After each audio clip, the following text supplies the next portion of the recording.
Geopolitics is the formation of grand strategy within a geographical template. The Great Game.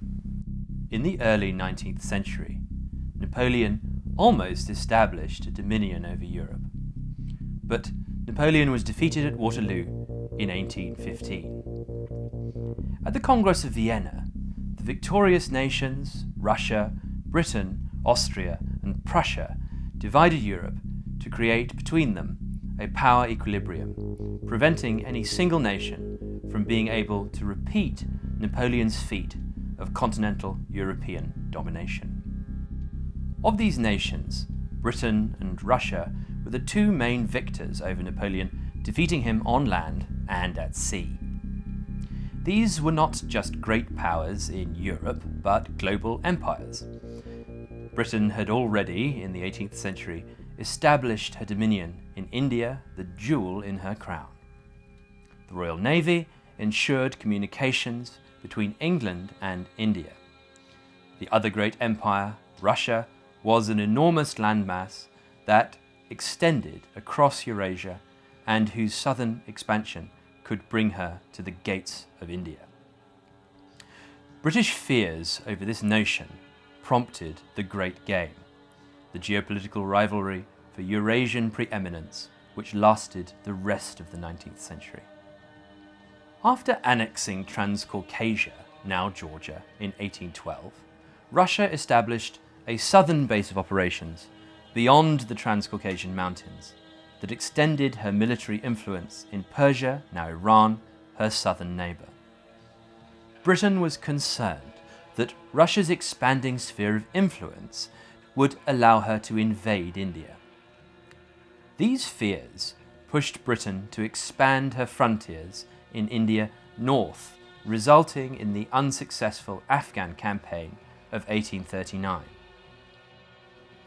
Back in Europe, Russian armies helped Prussia and Austria suppress uprisings in their own territories in 1848, the year of revolutions, expanding her influence further.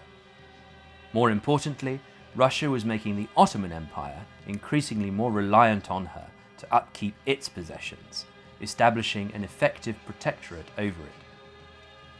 The British government worriedly began to observe these developments, in particular Russia's possible control of Constantinople, which would allow Russia's Black Sea fleet into the Mediterranean from Crimea. Ultimately, this resulted in the Crimean War of 1853-6.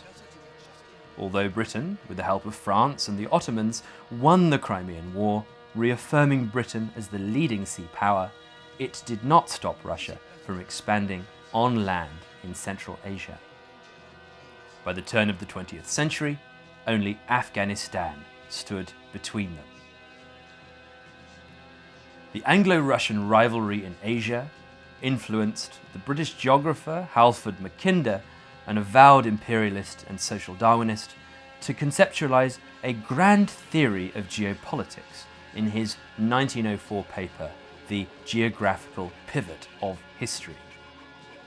Out of considerations for British imperial statecraft, planning for the future, Mackinder devised the Heartland thesis.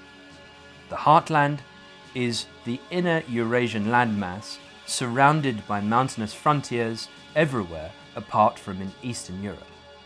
His dictum was, who controls Eastern Europe controls the Heartland. Who controls the Heartland controls the world island, controls the world. He feared that an industrializing Russian Empire, as the 20th century continued, which occupied the Heartland, would, through the development of rail lines out of European Russia, be able rapidly to transport armies from Europe east and south to invade India and expand in the Far East. To prevent Russia from reaching the Indian Ocean, he proposed containment by the British Empire. But World War intervened, and history brought Russia and Britain together to fight the world wars against Germany and Japan. Then Russia in 1917 was plunged into revolution. During this period, the Heartland imploded and reformed as the Soviet Union. After the World Wars that took place between 1914 and 1945, a bipolar world emerged between the liberal democracies and the communist Soviet Union. The Heartland thesis was adapted by the US for its containment strategy of the Soviet Union. Nicholas Spikman, a Dutchman working for the Americans, revised Mackinder's theory to emphasize that the Eurasian Rimland was a more important region than the Heartland for American interests. Historically, it was in the Rimland where Eurasian civilizations were spawned along the Silk Route. In many ways, during the Cold War, the United States became the geopolitical heir to the British Empire and its navy, as it now took the mantle of the sea power containing the Heartland along the Rim. Studies of British imperial grand strategy influenced a range of US theorists, most notably George Kennan, Henry Kissinger, and Zbigniew Brzezinski. Until this day, the US sees Eurasia as a chessboard, and its game is against Russia and China. The Rimland continues to hold the world's main geopolitical hotspots: Ukraine, Syria, Iraq, Iran, Afghanistan, Kashmir, North Korea, and the South China Sea, as a legacy of the containment strategy.